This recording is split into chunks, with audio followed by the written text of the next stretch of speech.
Had some rips in his jeans, titles with the fur. When Crackdown come on, I never curve. No, SummerSlam's a joke. Them tickets posting themselves got low.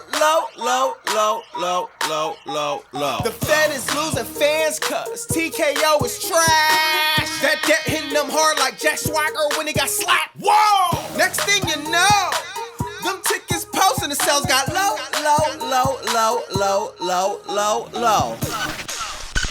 Oh, Paul Levesque.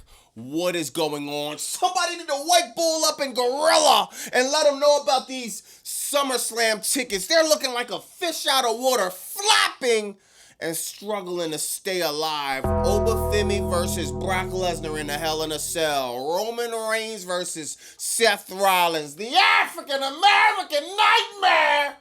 Raheem versus CM Punk. I don't know about you, but to me, these matches seem as important as what the weather was last month, dog. If I don't know anything, I know that the Fed is nothing but a disease. Oh! Why you say that, Bobby Monsoon? Because the tickets for SummerSlam is like a bad STD. Ooh. It's hard to get rid of them!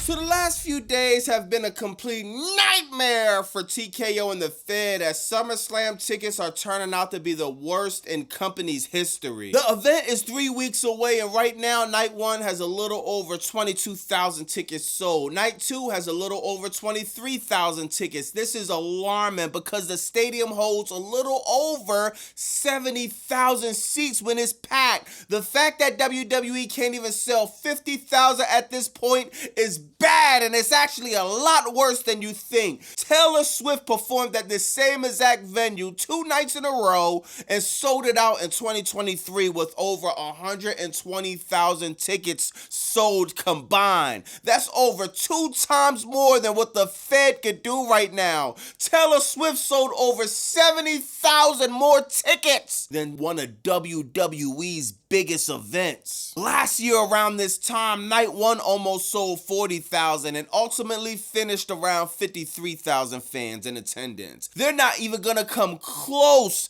to that number. They're literally on pace to have a 40 to 50% decline in attendance. Last year, they could lean on it being John Cena's last SummerSlam and last time people will ever get to see him perform at that event. Him and Cody Rhodes made up for the stinker they had at WrestleMania 41 and it ended up being a banger, so it paid off for the fans in attendance. Now this year, they don't have anybody who's anywhere close to being a bigger draw than Cena on the card. And not only that, even though the storylines were bad last year, they've somehow gotten even worse this year, man. The creative has gotten lower and fans are sick of it. During the opening of Crackdown, Raheem and CM Punk had one of the most boring championship segments I've probably seen from these two. How does WWE expect people to buy tickets when the biggest title match on this card has no build, no backstory, no emotion, and dog, fans cannot connect to this? They've been playing hot potato with the title. Sami Zayn loses it in 9 days. Now it goes right back to Punk, and let me guess, it's gonna go right back to Raheem. Well, CM Punk comes back and just like that, gets a shot at the Undisputed Championship. Cody Rhodes shows up on Crackdown. No creative, no storyline, no build-up, just gets a shot at the Undisputed Championship, dog. Even a guy that is colorblind could even see that the Fed books everything out the blue. Now, I know we call this event a different name, but shout out to Felicia. She made a good suggestion. She said we should change the name from Summer Scam and a Summer Slop. You take one look at this card and it'll make you sick.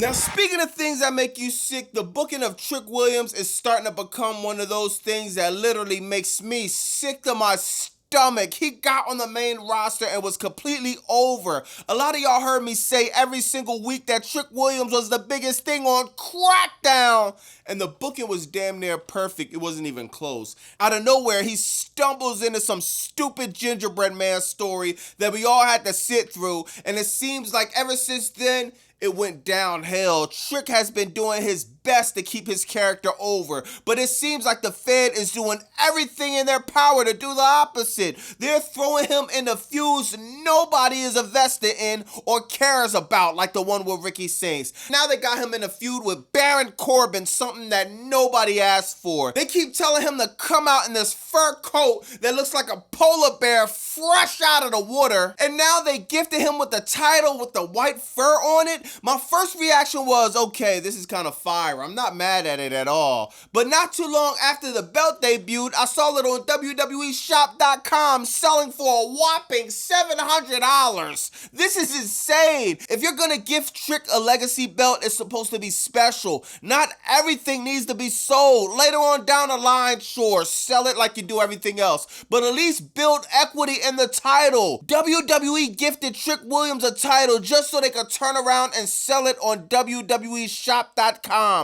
The Fed is worried about short-term profits rather than long-term creative and storytelling, and that's why the problems will continue. My man Sir Smoke-A-Lot came up with one of the greatest ideas on my live yesterday when he suggested that we should call PETA on WWE, because I'm pretty sure polar bears got one step closer to extinction while they were manufacturing these title belts now.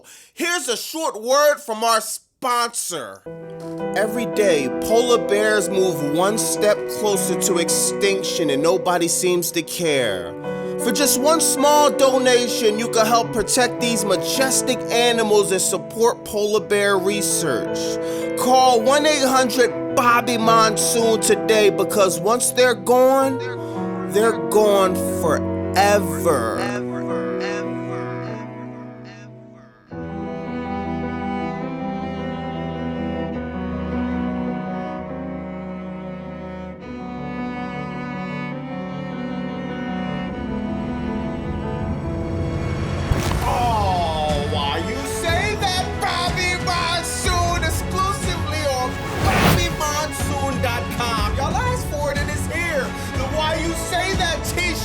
I want to thank everybody that's copping the merch, that's liking, commenting, subscribing, hyping, everybody in my lives multiple times in the week, all the people in the chat.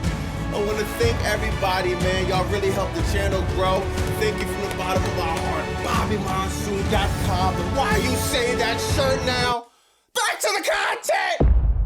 Crackdown started off with the African-American Nightmare, Raheem and CM Punk. Starting off probably the most boring, lifeless, trash promo ever. Seriously, I heard nothing but crickets during this segment. It's embarrassing, dog. I really feel bad, dog, for whoever who got tickets in attendance. I feel bad for whoever was ready and hyped for CM Punk and Cody Rhodes to finally lock in. The lack of storytelling, the amount of laziness the WWE creative team is doing right now is unprecedented. You didn't think of nothing. You didn't have no pull-apart brawl, no personal shots being thrown, no social media, just nothing building up to this match.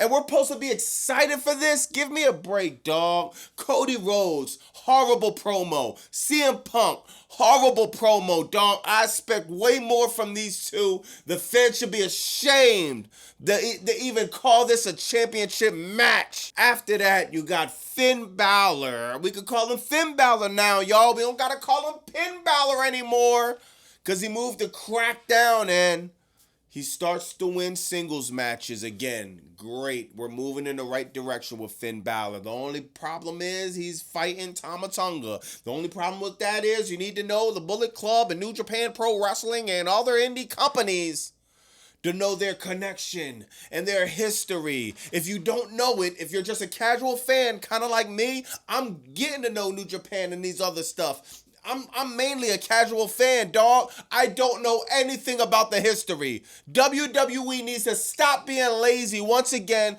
and fill us in on why should we care about Tama Tonga and Finn Balor. Oh my God, bro. This was a cool match. Just no story or lack of story. And the only thing worse about than a lack of story is something that actually has story, but the company is too lazy to even tell it. Next, you got a segment with Jacob Fatu, Jimmy Uso, R-Truth, and the War Raiders. Man, this was a crazy segment. You got a lot of moving parts going on. You got Jacob Fatu debuting here. I guess this is new merch. He has the first ever white long sleeve t-shirt that only comes with one sleeve. War Raiders debut in their new haircut.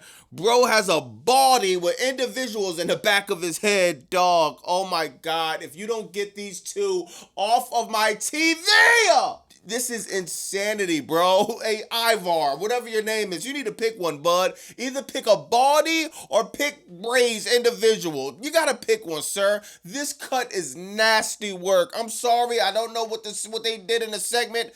Something about tag team champions, I didn't care. I was literally memorized that I'm watching this dude have a bald head for 60% of his head, then the other 40% is individual braids. Wow, you're innovative, Ivar. Later on, you got Nick Aldis on the phone with Sami Zayn. Sami Zayn is, I guess he's on a mental health break. Hey, yo, like what?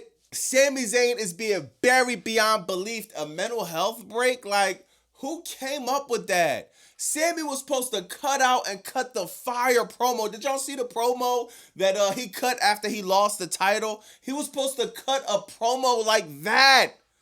With him not being on Crackdown does what? It does nothing for him. It does nothing for the storyline. It does nothing for the WWE Championship. He was only champion in 9 days. Dog, the least you could do is have him come out frustrated, mad. It's like he doesn't even care he lost the title. Any real champion would have been on Crackdown. Like, we got to run that fade back right now, dog. After that, you got another boring segment with Jimmy Uso, Royce Keys, Jacob Fatu talking about, I don't even know what these guys are talking about. Royce Keys just met Jacob Fatu. He knew him. He was a co-worker from a few shows in the Indies. He just met him, and all of a sudden they're family. I don't know where Royce Keys is getting this from. Hey, Royce, why will he pick his real family over some guy he just met, dog? Like, give me a break, bro. Jacob Fatu is keep trying to tell this guy, dog, I barely know you, bro. We shared like a oodles and noodles during lunch break. We don't know each other like that. Stop calling me your family. Jimmy Uso was just there. This segment was garbage. I'm so sick of the Bloodline. I'm so sick of all these redundant storylines. I cannot believe Crackdown went to 2 hours and it felt like it was 20. This leads to a match with Jimmy Uso and Royce Keys. Oh God, this was a whatever match. You get Solo Sikoa coming out, helping whoever. I guess Royce Keys. He's trying to beat up Jacob Fatu. It doesn't work. Jacob Fatu wound up beating up Solo Sikoa and beating up Royce Keys. I hope Royce Keys get the message that he's not a Samoan. At the end, Jacob Fatu about to slam the chair in a Royce. At the end, Jacob Fatu is about to slam a chair in a Solo Sikoa's face, and then decides not to. He just sends up a threat. Don't do that no more. And whatever. They move on from there. After that, you got Alexa Bliss versus I don't want no scrubs. The scrub is a guy that can't get no love from me. Sitting on the passenger side of his best friend's ride. Trying to holler at TLC. T-Boss left eye. Chili. You got Alexa Bliss versus Jade Cargill. They have a cool match. Of course, Jade Cargill wins. At the end of the match, she goes nuclear, man. Puts Alexa Bliss' arm in between the chair. Clap! Tries to snap it in half. You got Charlotte Flair holding Alexa Bliss. This was a okay segment, I guess. This is an okay match. Once again, I just don't feel anything with these segments, bro. This don't give me the same feeling like when Rhea Ripley put the chair on Liv Morgan and straight stomped on it. Y'all remember that? That gave me a certain feeling. That gave me a sense of wanting to see what was going to happen when Liv Morgan came back, man. But this is just like, I don't know, bro. And shout out to Jay, Alexa. They're doing the best they can. To be honest, dog, WWE is so bad, bro. It's just by the time you get to the middle of the show, you just be so over watching the show. You're gonna really have to do some next level stuff to get anybody out their seat, but I guess, bro. After that, you got the return of Baron Corbin. He interfered in a match with Trick Williams and Carmelo Hayes. Yay, baby! Baron Corbin's back! No one cared, bro. I'm sorry. Baron Corbin, he's cool, bro. I think Baron Corbin could have a lot of potential with the Fed, man. It's just I don't have no faith in this company to do anything right with any superstar, especially one you released. Didn't he get released like 1 or 2 times? It's just like, God, Baron Corbin, you missed the boat on Baron Corbin multiple times, bro. He was over when he got to the main roster, dog. They dropped the ball. He went to NXT. He got over with, didn't he get over with Apollo Crews? And he got over with Braun Breaker as a tag team? Like, bro has gotten over in a few different pockets, and WWE just doesn't know how to scale the product, dog. He gets over, and they just say, okay, back to catering.